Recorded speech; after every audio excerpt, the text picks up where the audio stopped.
todo esse capítulo se resume a essa representação: filho, menino e criança. Então ele usa essa metáfora para explicar a inutilidade da lei. E aqui ele conota, ele apresenta aqui e usa mais uma vez a linguagem representativa. Ele, numa linguagem simples, ele usa as noções de uma criança para ensinar aos Gálatas. Jesus fez muito isso. Os rabinos faziam muito isso.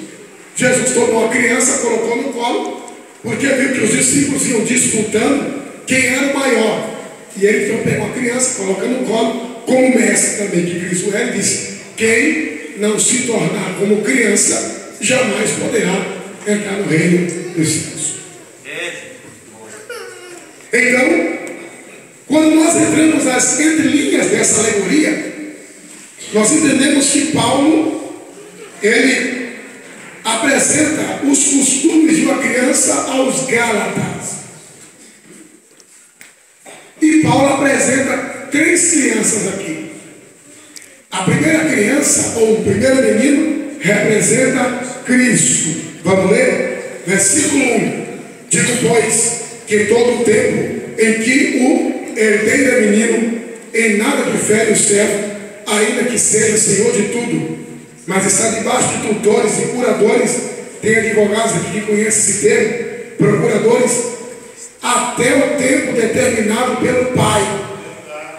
Jesus é antes da fundação do mundo, mas Deus esperou a plenitude dos tempos para que Cristo se manifestasse.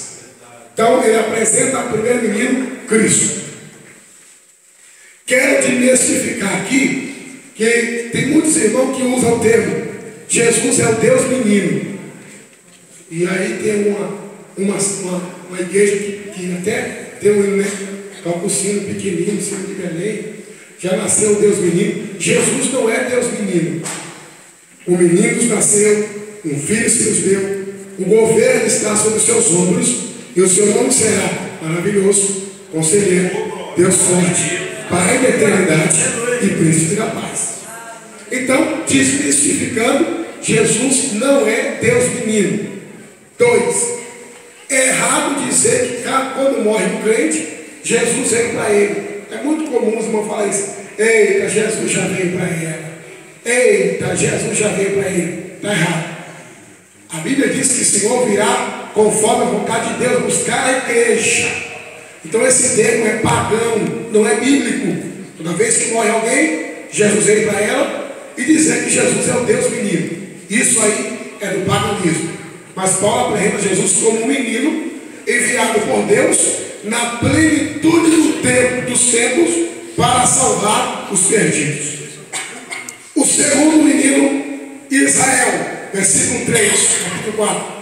Assim também nós, quando éramos, estávamos reduzidos a servidão debaixo dos primeiros rudimentos do mundo. Terceiro menino, a igreja, versos 6 e 7. E porque sois filhos, Deus enviou aos nossos corações o Espírito de seu Filho que clama, Abba Pai. Assim que já não és mais servo ou escravo, mas filho, e se és filho, és também herdeiro de Deus por Cristo. 3 filhos aparecem na alegoria: Cristo, Israel e a igreja. E como mestre nato que Paulo era, mais uma vez ele usa a defesa da lei para contrapor-se à lei. Para falar mal da lei tinha que ter um argumento. Os autores aqui sabem, tem brecha, tem que ter uma brecha, tem que ter um argumento para quebrar a lei. Então Paulo usou e sempre usa argumentos para defender a graça de Cristo. E ele usa personagens da base, da história e de grande exclusividade da lei, que eram venerados pelos judeus. Nesse caso ele usa 2.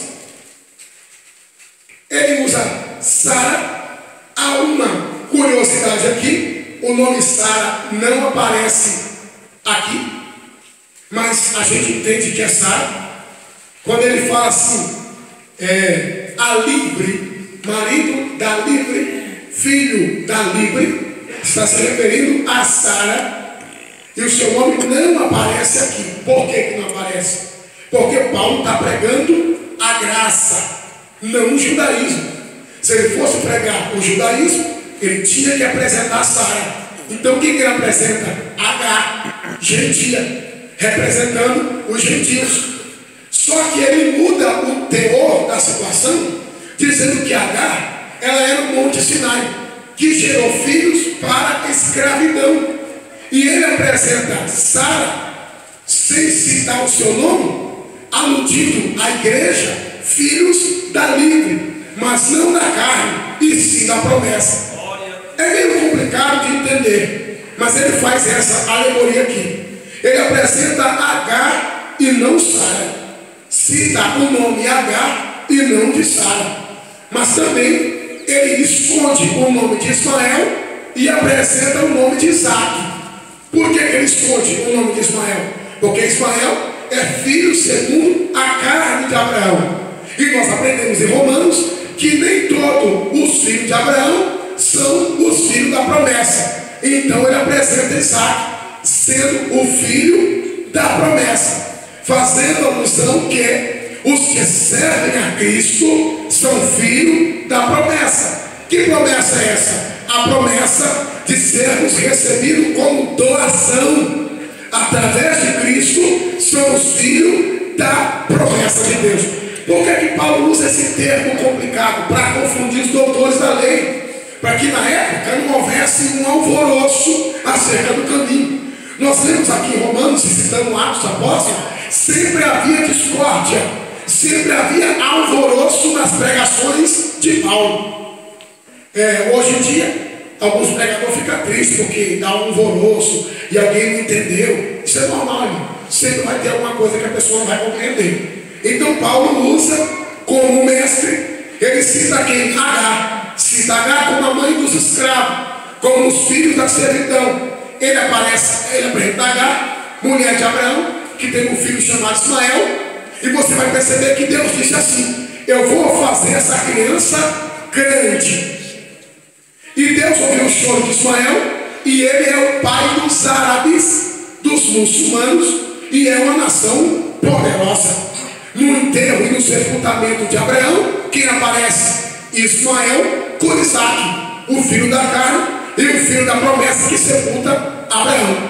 O enterro de Abraão representa agora a salvação dos povos, aonde estarão dois reunidos: os filhos da carne e os filhos da promessa. Porém, o detalhe é que haverá salvação para os filhos da escravidão, haverá salvação para os descendentes de Ismael, haverá salvação para os descendentes de Agar. Por quê? Quando eles aceitarem Cristo como o Messias, e não pela lei judaica, onde é apresentado a semente exclusiva do sangue de Abraão.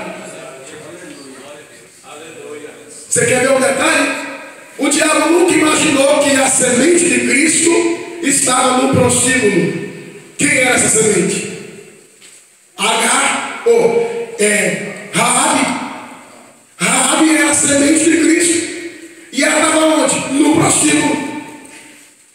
Ela foi uma das precursoras, uma das 5 mulheres da onde veio a linhagem do Messias.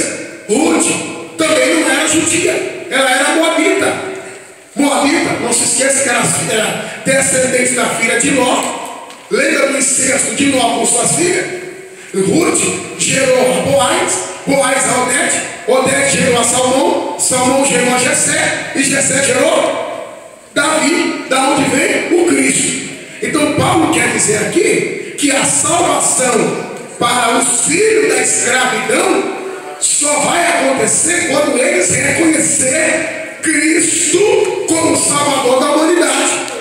Pelo contrário, se eles acreditarem como os judeus que Cristo é o Messias, os filhos de Agar ou escravidão não serão salvos. Por isso que Paulo esconde Sara e apresenta Agar, esconde Ismael e apresenta Isaac. Por quê? Porque a salvação é pela graça e não pela lei. Então Isaac é apresentado como filho da promessa, e a salvação de Cristo é apresentada como uma promessa de um Salvador. Lembra do sacrifício de Abraão? Colocou Isaac no altar, levantou o cutelo para imolar. Aquilo representava a salvação. Abraão, Deus, Isaac e Jesus, e lá no pé do monte, o Antigo e o Novo Testamento. Isaac estava representando a Cristo, morrendo em prol da humanidade. Amém, irmãos? Amém. Então vamos ler agora, já que os irmãos entenderam, versículo 24 e 25. O que se entende por alegoria? Porque esses são os dois conceitos. Um do Monte Sinai, gerando filhos para a servidão, para a lei, que é Agar. Ora, esta Agar é Sinai, o monte da Arábia, que corresponde a Jerusalém, que agora existe, pois é escrava com seus filhos. Escrava de quê? Da lei.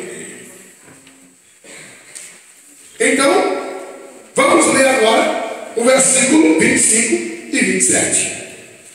26 e 28. Mas a Jerusalém que é de cima é livre, a qual é mãe de todos nós. Verso 28. Nós, irmãos, somos filhos da promessa como Isaac. Então Paulo está dizendo que a promessa aqui é a promessa de salvação estendida a todo ser humano, mas não mediante as obras da lei, não mediante a caridade, a esmola, a purgatório, a oferenda. A promessa de salvação, ela é apresentada quando o pecador reconhece Cristo como único e suficiente Salvador. Fora disso, é escravidão da lei. Então vamos compreender aqui o que é devido ao filho da escrava e ao filho da luz. O filho da escrava nasceu segundo a carne, mas o filho da luz, da livre, da promessa.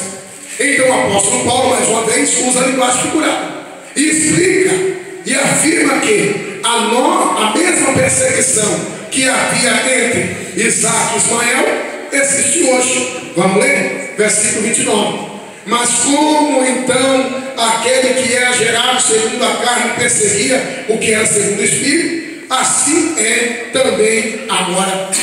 Da mesma forma que Ismael e Isaac havia uma rixa, uma contenda, por ser privilegiado, hoje há uma discórdia entre cristãos e árabes e judeus. Eu expliquei o calendário a semana passada, do Egira Gregoriano e do mês de Adar, do calendário judaico. Há uma discórdia. Se nós cristãos for pregar para o judeu ortodoxo ou qualquer judeu natural que Jesus já veio, que o Messias já veio e que ele já morreu na cruz, para eles é loucura. Quem morreu na cruz foi um salteador. Quando nós for pregar para o muçulmano, a mesma loucura, a divergência religiosa. Então, o que é que Paulo faz? Ele usa um subterfúgio representando quem? Sara e Agar, filho da livre e da escrava, e traz para a igreja o filho da livre e a igreja. Jesus veio, quebrou as correntes, algemas e grilhões e nos tirou do poder da lei, da servidão. A Bíblia diz que aquele que guarda um mandamento que guarda 10 e tropeça em um é transgressor dos 10, e a lei manda matar. Porém, a liberdade que diz em Romanos 8:32, Romanos 8, que nós somos livres quando conhecemos a Cristo, e nenhuma condenação há para os que estão em Cristo Jesus. Paulo usa o termo jurídico: se não há condenação, há liberdade. Se há liberdade, somos livres, não dependemos da lei para ser salvo. Porém, os filhos de Agar são escravos, estão presos debaixo de uma lei que não pode salvar nem justificar o pecador. Então vamos lá. Então Paulo explica que essa livre representa a Jerusalém celestial, ou seja, a a pátria dos remidos que aceitaram Cristo como Salvador da nossa salvação. Então Paulo, ele agora aperta os Gálatas. Vamos ler? Verso 21.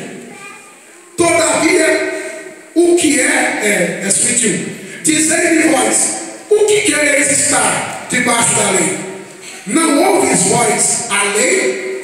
Paulo está dizendo, vocês querem estar debaixo da lei. Vocês não estão ouvindo o que é a lei? Olho por olho, dente por dente. Quem matou, que morra. Se o boi do camarada deu uma cabeçada no outro, mata o boi, mata o dono. A lei mandava matar. A graça, ela proporcionava liberdade. Cadê teu acusador? Ninguém te condenou? Vai em paz e não pegue mais. A graça faz o inverso. Em vez de condenar, justifica. Porque todos pecaram e distantes estavam da glória de Deus. Porém, o sangue de Cristo nos purifica de todo pecado. Então somos livres. Glória a Deus. Glória a Deus. Paulo explica que a observância da lei é obra de menino. E a sua serventia, em vez de trazer benefício à humanidade ou aos seus praticantes, leva os seus adeptos mais para baixo ainda. É quando o apóstolo usa o termo, estávamos reduzidos. Vamos ler, verso 3.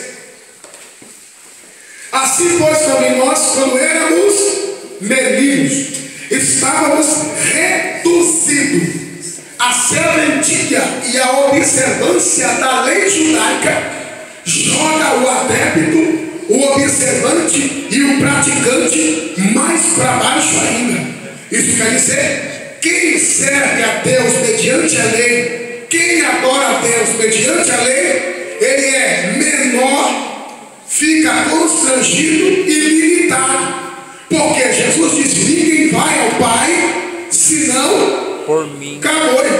Pode entrar de joelho, carregar uma caixa d'água de 1 litro na cabeça, pode se retalhar, cortar de gilete, pode ficar 30 dias sem tomar banho, deixar a barba crescer, pode dar a volta, andando a pé, correndo, pode fazer tudo. Tudo é inútil. O adorador é menosprezado, mas cada vez que ao ser um adorador a Deus mediante a lei e os seus rudimentos, mais para baixo ele é lançado. Subir e descer degrau de joelho. Lavar as escadarias do Bonfim. Lavar as escadarias do Bonfim é como se Deus olhasse assim e falasse assim: vai besta, vai bobo. Lá em Juazeiro tem um palicício bem grande. Todo ano tem a equipe de manutenção. Aquela tinta dele vai cair na cor e a bata dele que é preta fica marrom. Vão lá pintar, achando que tem algum benefício. Em vez de quando a gente passa lá na rodovia, tem os 2, 3 carros acelerando vela ali para aquele trio na entrada. Tudo isso é balela. Joga a pessoa mais para baixo ainda. É o que Paulo fala. Servir a Deus, adorar a Deus mediante a lei é obra de menino. Lá na frente, Paulo vai pegando assim o menino, aí Paulo vai humilhando os que observam a lei de uma forma tão terrível. Então, e conclui dizendo que os que se sujeitam à lei são comparados a animais de carga, cuja natureza é levar fardo pesado.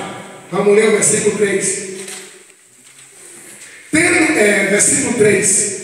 Assim também nós, quando éramos meninos, estávamos reduzidos à servidão debaixo dos primeiros rudimentos do mundo.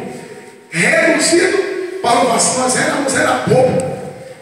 Um dia a mulher estava numa passeata carregando aquela imagem, deu uma chuva, a tinta era fresca, desceu aquela tinta toda, aquele povo tudo molhado naquela procissão. Ela jogou aquele tabuleiro para cima, caiu aquela imagem, quebrou a cabeça, e de longe, debaixo do alpendre, ela via aquele gesso derretendo, e aquela tinta azul misturando com aquela tinta vermelha. Paulo fala, quem adora a lei ou rudimentos do mundo, se torna igual a ele, sem vida, sem fôlego, sem esperança, sem expectativa.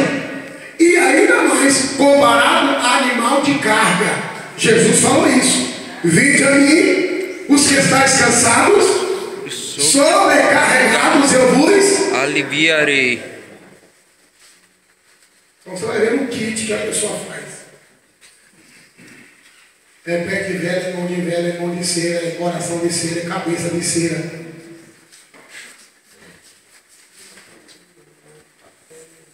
Observe que a expressão reduzidos à escravidão, ele usa está debaixo de rudimentos. Vamos entender o que é rudimentos. Na língua portuguesa, porque o grego é muito forte. Elemento inicial, Paulo fala assim, ó, o começo do mundo. Elemento inicial, começo, primeiras noções e princípios. Sabe aquela noção que a pessoa tinha? Os jesuítas, se tem alguém que tem que pagar caro no tribunal de Deus, chama-se os jesuítas e padre José de Anchieta. Porque na civilização do Brasil com os índios, trouxeram quadros de imagem. E eles instituíram a idolatria no Brasil assim. Está vendo esse quadro? Com esse homem, um cajadinho, um cordeirinho abraçando? João Batista. Está vendo esse homem com essa cruz na cabeça? É Jesus. Introduziram a idolatria no Brasil. O que dói é que em países de primeiro mundo, Deus não foi introduzido por imagem, mas pela letra, pela pregação, pela palavra. Então, Paulo fala que são aqueles, sabe, a mula sem cabeça, filho que bate na mãe vira porco, e o dia de São Jorge está lá na lua, o dia de Corvo Damião, o dia da Aparecida do Norte. E você pode ver que tudo é rudimento antigo, coisa antiga, coisa daquele tempo. E as pessoas são presas e enredadas nesses costumes que só levam elas mais para baixo ainda. Vamos para o grego. No grego isso quer dizer stoikion, que quer dizer regras. Paulo diz assim, ó, nós éramos servos, reduzidos à servidão, éramos como animais de carga, cheios de regras, cheios de princípios do sistema mundial e de religiosidade. Verso 8.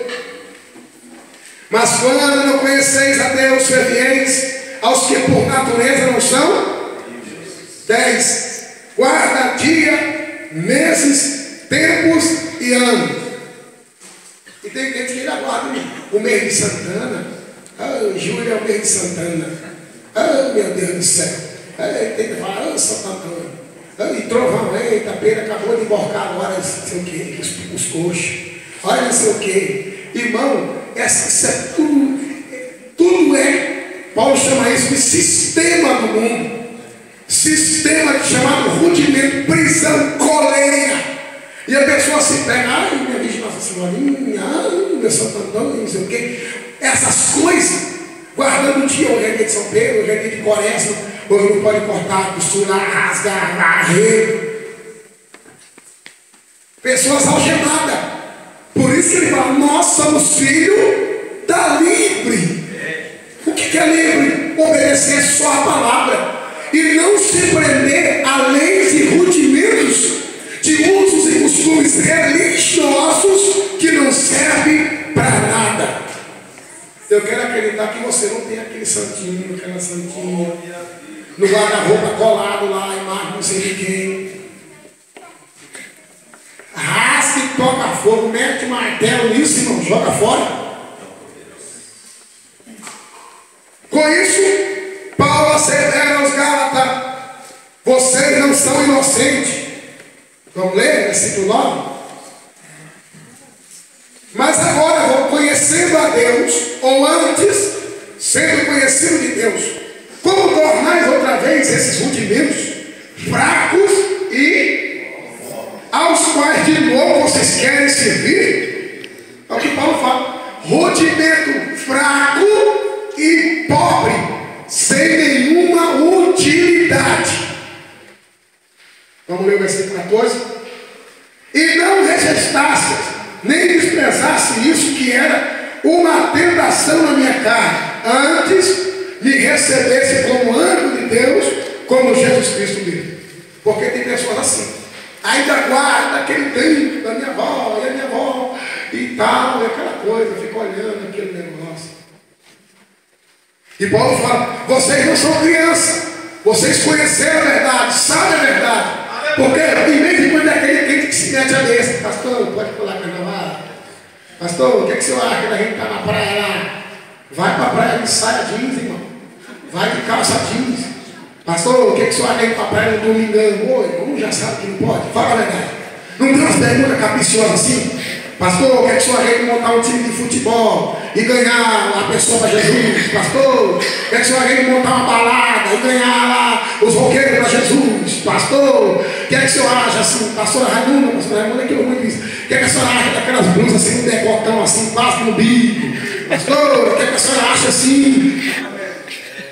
Essa aqui é os caras. Sabia que não podia? Se eu não estou falando uma bobeira aqui. Sabia que não podia, mas se faz de besta para depois fazer discípulo. O pastor falou que pode. O pastor falou que podia. E Paulo fala, não se mete a besta não. Vocês receberam a verdade. E quando eu cheguei pregando lá em Lista, em Cone, em Derbe, vocês me aceitaram como um anjo de Deus. Até me chamaram de Jesus. Lembra mesmo? Versículo 14.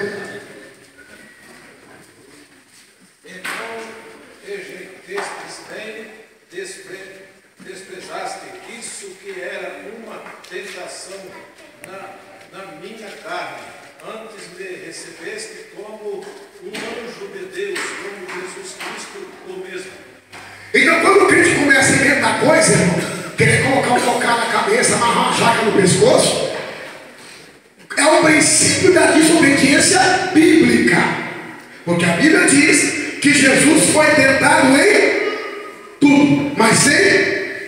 Então, se vocês querem ser o meu discípulo, fazer o que eu vos mando. Ah, mas dura esse discurso, então vai embora. Vai embora. Pode ir embora. Jesus não está forçando e não obrigando ninguém a nada. O contexto aqui é que o sacrifício de Cristo vale alguma coisa. Sabe o que Paulo diz? O desobediente libertino, para esses aí, já não resta mais nem sacrifício. Usam de libertinagem e coloca Cristo na cruz de novo. Vai vendo por onde vai dar lugar. Conhece a verdade, se deixou enredar. Aí vai lá com mala, maleta, sacolinha, mochila, carteira. Vamos seguir aqui que eu já estou terminando. Então, rudimento é regra, sistema mundial. Princípio religioso no cristianismo não é religião, irmão. Você não está preso a nada. Não está preso. Faça tudo com modéstia. Faça com pudor, que vai dar tudo certinho. Faça com modéstia, com pudor. Não tem julgo. Não é uma prisão, não é uma cadeia. Você pode. Lógico que pode. No bom senso, com pudor, com modéstia. Pode ou não pode? Pode. Agora, o que passa disso? O que é que o senhor falou, verdade? A sobra é o quê? O que passa só sobra? Se eu for atrás, o que passa, tudo que passa é sobra. Então, se a igreja obedecer como a Bíblia diz, não precisa fazer nada que é normal. Além dessas preocupações, havia 5 preocupações na cabeça de Paulo. Primeira preocupação, que os Gálatas não voltassem à escravidão da lei. Leu 7. Vamos ler o 7.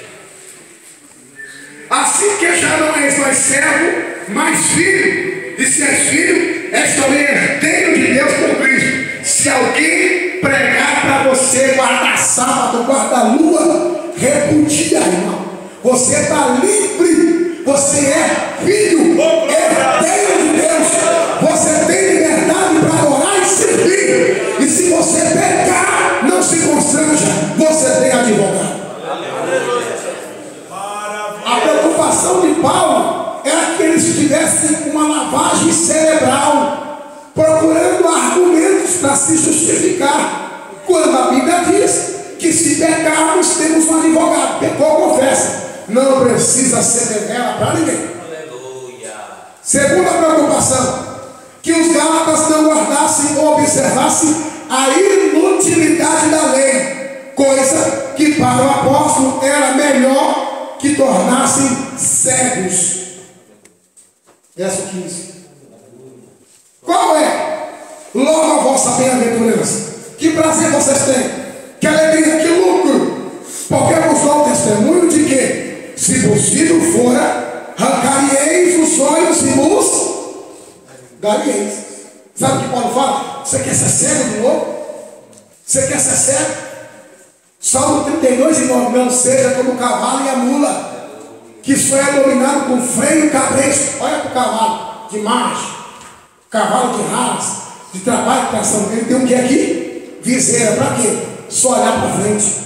Então o termo é: você não precisa ser tratado como animal, chicote, cajado, repreensão. Obedece. Em vez de você viver a prática da lei, seja sério para essas coisas e vive o cristianismo. A lei é inútil para quem serve a Cristo.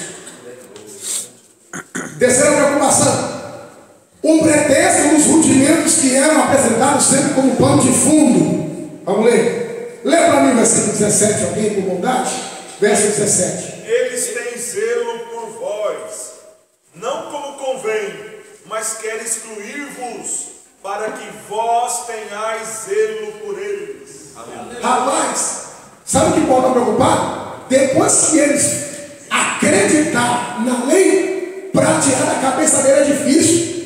Assim como é difícil tirar aquele quadro, aquele coração, aquela coroa de espinho no coração da casa, aquela figa atrás da porta, aquela ferradura atrás da porta, aquele carro de arruga na orelha, dente de alho, pé de coelho. Rapaz, isso dá um trabalho tirar essa superstição. Quando Paulo apresenta Cristo suficiente para curar, cuidar, guardar, zelar e levar para o céu. É Deus. Comigo ninguém pode. Quebra a pedra, espada de São Jorge. Tem uns que põem lá na porta, pega pimenta, malagueta, seca o sai, só de seca pimenta e não seca nada. Isso aí é tudo balela, tudo conversa feia. Cabeça de boi, é o que Paulo fala. O que eles querem fazer com vocês, isso aí não é zelo. Não, eles querem excluir vocês da salvação e fazer vocês acreditar nessa bagunça, nessa parafernália. Olha, irmão, se tiver, joga fora patua, terço. Viu, irmão? Joga tudo fora. Pelo amor de Deus. Isso dá um trabalho, irmão. Água benta.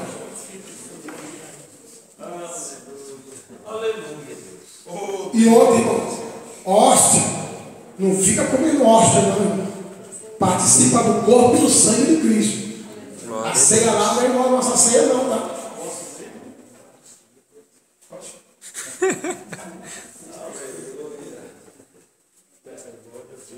Você vê, queridos irmãos, 1 Coríntios capítulo 10, versículo 1, ou seja, versículo 14 ao 21, vai concluir tudo que o pastor Ademir está falando nesta noite. A idolatria é um culto de demônios.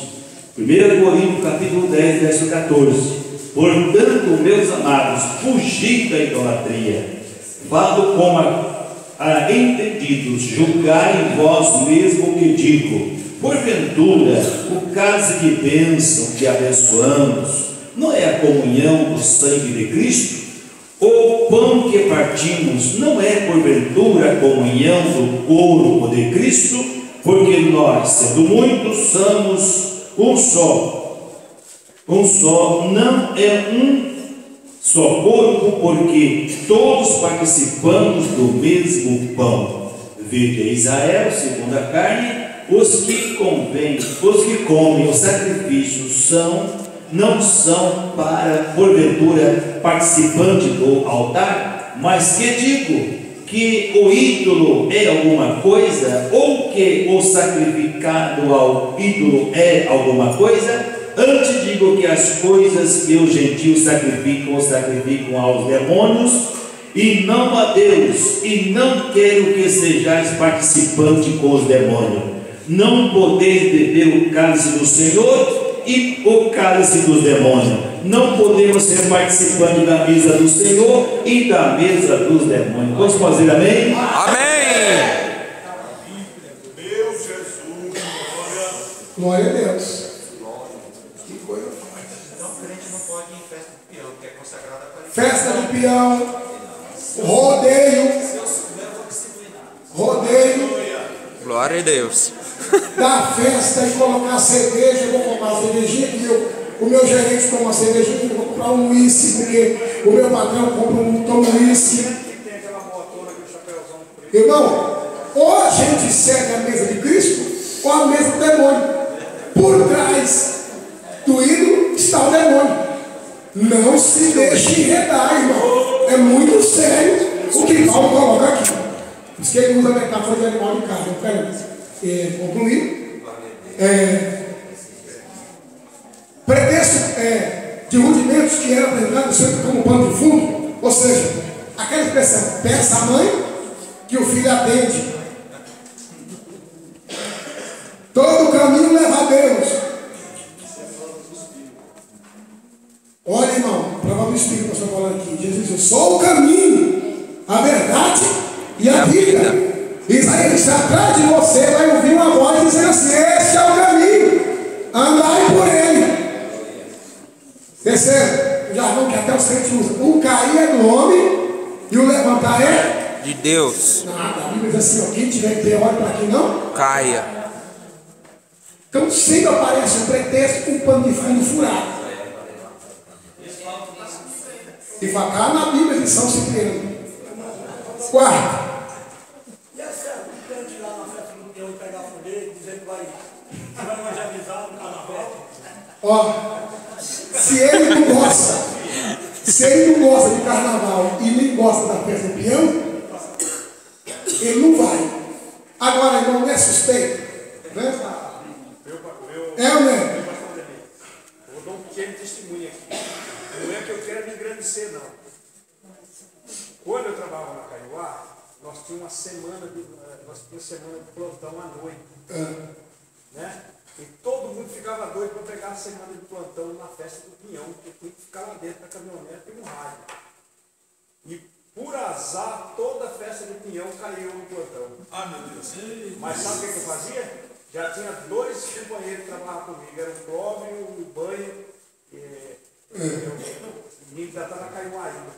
Ele já falava: é eu ou você que vai ficar na festa do Pinhão. Eu já ia lá com o meu chefe e falava: ó, vou trocar essa semana.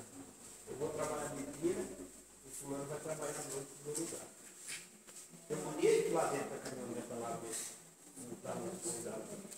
Não vai?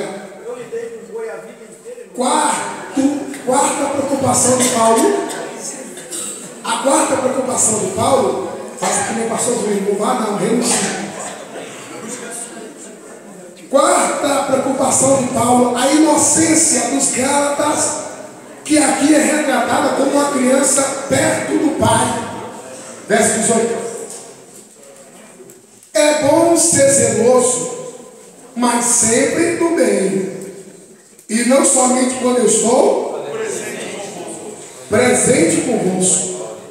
Sabe o que Paulo fala? Eu quero que vocês sejam crentes ao ponto de que eu esteja perto ou longe. Já viu a criança como se comporta perto do pai? O pai segura na mão, franze a sobrancelha, fala grosso, dá um sacode no filho, dá ou não dá? De vez em quando eu pego uma cinta, põe lá no sol, no telhado, molho, fica aquela cinta de couro cru. Eu falo: olha aquela cinta, rapaz, ficam até mudo. Na hora que eu tenho até quase que orar para eles falar de mim. É o que Paulo fala. Quando o pai está perto, a criança respeita ou não? Tem ou não? A não ser que o pai não tenha cinto na calça. Mas o filho tem que respeitar o pai e tem que respeitar a mãe. Então Paulo diz: a ingenuidade, a simplicidade deles era tão grande que mudavam de personalidade com muita facilidade. Vamos ler o versículo 20. Eu bem quiser agora estar presente convosco e mudar minha voz, porque eu estou perplexo a vosso respeito. Sabe o que Paulo fala? Se eu tivesse aí, isso não teria acontecido. Que vergonha para Pedro, hein? Que vergonha para os crentes, que está afrodito, hein? Os crentes lá daquela região. Se eu tivesse aí, se eu fosse o pastor dessa igreja. Porque tem uns que abrem a porta, pula a bola de cabra, pula a boi, vai aquela bagunça do carneiro. E Paulo fala assim: ó, se eu tivesse presente, eu ia colocar vocês na linha. E pode ver que quando chega um cara arrochado, sabe que corre, murmura e critica? São os crentes meia boca. Porque os crentes verdadeiros ficam, recebem a cajadada, o pastor passa o olho, mas vai e fica. Então, a inocência nos Gálatas. Paulo fala que assim, se eu tivesse, não tinha acontecido isso. Então, essa é a inocência. Então, irmão, cuidado com esse excesso de inocência. Jesus diz que a igreja é simples, simples como pomba. Mas não se esqueça de dar um bote como a serpente, duas naturezas. Então, Paulo preocupou-se com essa inocência. Tem crente inocente, tem crente simples que não sabe, que não conhece de verdade. Ele não conhece. E às vezes, nós, com o nosso mau testemunho, colocamos esse crente a perder. Quando ganhamos aquela cesta de Natal, aquele litro de champanhe, aquele litro de vinho, está lá na estante. Não sei o que está fazendo lá.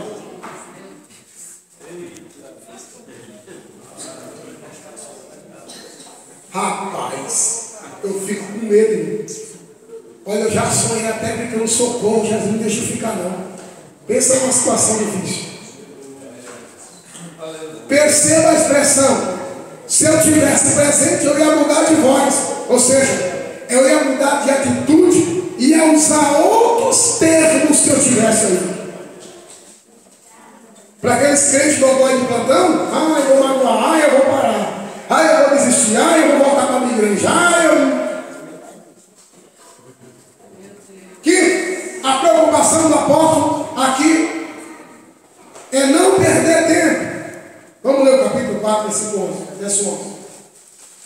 Receio de vós que eu acho trabalhado em vão para convosco. Porque tem aquele tipo de pessoa que você explica para ele A, ele fala que é B, fala para os outros que é B, e você perde tempo com ele, porque ele não quer aprender. Irmão, quem não quer aprender é perder tempo. Eu sou assim, vou morrer assim, eu sou desse jeito, eu inverno, mas não quero, eu capoto, mas não é. Pois pronto. Se Jesus voltar, quase que você vai para o céu também.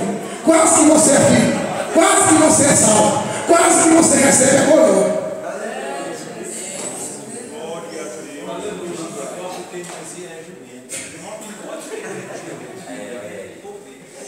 E só Jesus sabe montar em jumento, viu? Jesus mandou buscar o jumento. E se Pedro fosse lá, o jumento dava coice Pedro, coice Tiago, coice João. Jesus me diga para o jumento que eu preciso dele. Lá vem o jumento de orelha murcha. Jesus montou. A gente sem Jesus não passa do animal de carga, irmão. Levado pelos rudimentos desse mundo, escravizado pelo pecado, mas graças a Deus que somos livres para adorar o Senhor Jesus. Eu quero aqui trazer uma alegoria de três que parecem o mesmo anúncio. Primeiro, a ilustração do bebê ou do neném. Qual é o conceito de bebê e de neném? Engraçado. A criança pequenininha de colo, não dá para não, a mãe ri. Ela, né? Puxa o cabelo, quebra logo, a pessoa ri.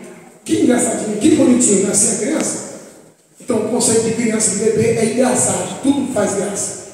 O conceito de criança é ingenuidade, né? Ingênuo. Ela não sabe que é assim, ela não sabe o que está fazendo. Ele não sabe o que é isso, é assim que faz. Agora, o contexto de menino, misericórdia. Não me chama de crente menino, né? Não me dá uma vergonha tão grande. O contexto de menino é aquele que saiu da fase engraçada, está saindo da ingenuidade e quer viver como bebê e como criança. Ou seja, é o velho querendo ser criança. É o crente querendo ser menino, rapaz, o tempo todo. No mundo, irmão, atitude, hábito, postura, caráter, palavra, posição. É o que Paulo fala aqui. E Paulo diz: quando eu era menino, agia e fazia coisa de menino. Dá uma olhadinha para esse irmão e fala assim: aí.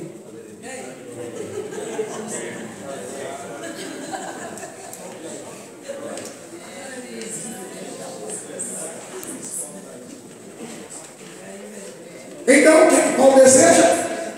Paulo deseja que o Evangelho nos isenta dessa lei. Versículo 4. Mas vindo a plenitude dos tempos, Deus enviou seu Filho, nascido de mulher, nascido sob a lei, para cumprir a lei. Para reinos que estavam debaixo da lei, a fim de recebermos a doação de 31. De maneira que, irmão, somos filhos, não somos filhos da escrava, mas da livre. E o que Paulo deseja? Paulo deseja que a igreja tenha a sua cara. Versículo 12. Verso 12. Irmãos, rogo-vos que sejais como, porque também eu sou como, nenhum mal me fizeste. Versículo 14. E não me rejeitaste, nem me desprezaste, isso que era uma tentação na minha carne, me recebesse como anjo de Deus. Paulo, nesse capítulo 4, desclassifica a lei, institui o Evangelho e fala que aqueles que se obrigam à lei são comparados àqueles que animal de carga, porque fomos livres, somos libertos. E Paulo diz que a igreja é a cara do pastor. Quero que vocês sejam como eu sou. Vocês sabem que isso tudo era tentação para mim, mas eu venci, eu renunciei. É o que eu falei a semana passada. Eu renuncio meu corpo à escravidão. O atleta se domina para que ele tenha bom desempenho. Então Paulo fala: eu não quero dar sopa ao ar. Paulo fala: eu quero que vocês tenham a minha cara, tenham a minha identidade. Qual era a identidade de Paulo? Viver na graça, servir a Cristo com toda a liberdade. Então essa noite, que Deus nos guarde, que Deus nos livre. Irmão, eu procuro sair daquilo que nós já conhecemos, que a Bíblia fala. Mas quando eu trago essa mensagem que aos olhos de alguém é dura, ou arde no coração das pessoas, ou que alguém acha que é muito pesado, eu quero dizer a vocês que isso é sempre, e isso está na Bíblia. E eu não posso chegar aqui com abacaxi apresentando como uva. Eu tenho que apresentar a Bíblia como ela é. Porque a Bíblia diz: ai daquele que diz que eu falei quando eu não falei. E eu mesmo voltei contra os pastores que não apacentam a minha ovelha. Então há um peso, há um rigor. Nós não estamos aqui para inventar, criar culto, fazer novidade, fazer teatro, inventar e formular mensagem. Estamos aqui para ensinar. Escuta, ensinar a igreja de Cristo, que é a coluna e firmeza da verdade. Que Deus te ajude, que Deus te guarde. Agradeço a oportunidade em nome de Jesus. Quantos podem agradecer a Deus por essa palavra? Digo amém. Muito obrigado, pastor Ademir. Muito obrigado, queridos irmãos obreiros. E esta palavra de Deus que veio aos nossos corações. E a palavra que o pastor também frisou em Isaías capítulo 30 e versículo 21. Isaías 30 e 21. E os teus ouvidos ouvirão a palavra que está por detrás de ti, dizendo: este é o caminho, andai nele, sem vos desviares, nem para a direita e nem para a esquerda. Quantos podem dizer amém? Amém. Ficamos em pé, vamos atender a reunião com as irmãs ali e os irmãos aqui também. Pastor Manuel, vem para esta oração. Oramos ao Senhor, Papai justo, nós te louvamos, te agradecemos por Deus. Estendemos a nossa gratidão a tua vontade santa, por participar, Senhor, Pai, dessas instruções divinas da tua palavra. Meu Deus, que a tua bênção seja sobre a vida de cada um, Senhor. Meu Deus, que alcançou, meu Pai, essas instruções. Pai, nós te agradecemos, que seja um efeito extraordinário, Pai. Abençoa o nosso retorno, até os nossos lares, até uma noite de paz. Nós te louvamos e te agradecemos, Deus Pai, em nome de Jesus. Estenda as mãos, querido, da graça do Senhor e Salvador Jesus Cristo, o grande e sublime amor de Deus, o nosso Pai, a comunhão e a consolação do Espírito Santo esteja em cada vida e dizemos juntos: amém. Nossos dirigentes permaneçam aqui.